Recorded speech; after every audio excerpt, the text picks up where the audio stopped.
Hello guys. Hi, welcome. Ito po tayo, gawa po tayo ng nachos salad. Nachos. Ito po yung mga ingredients niya. Ayan, Doritos. Tapos yung repolyo na violet. Tsaka repolyo na white. Lahat yan hihiwain na mapino na parang pansit. Tsaka ito, litos. Hiniwa na po na parang pansit. Yan. Yan siya. Tapos ito po, yan. Sweet corn. Sweet corn in can. Ready to eat. Yan po. Ito yung Doritos na ginamit. Guys. Nachos salad ang gagawin natin. Ayan na guys. Ano lang yan, yung paglagay niya, di ba, hiniwa na parang mga pansit na mapino. Layer lang, mix.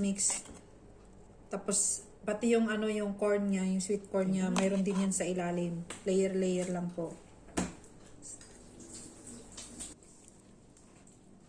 Ayan na guys, tapos ng ating salad nachos. Ayan na po, oh.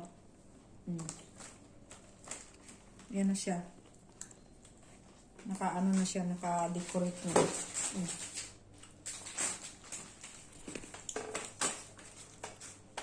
Salad nachos.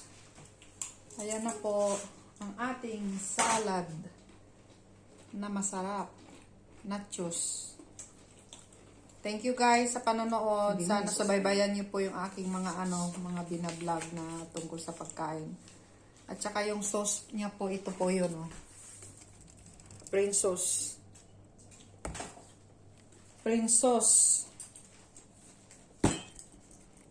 Ito po yung sauce natin guys sa salad nachos. Ito po, oh. Plain sauce at saka Italian.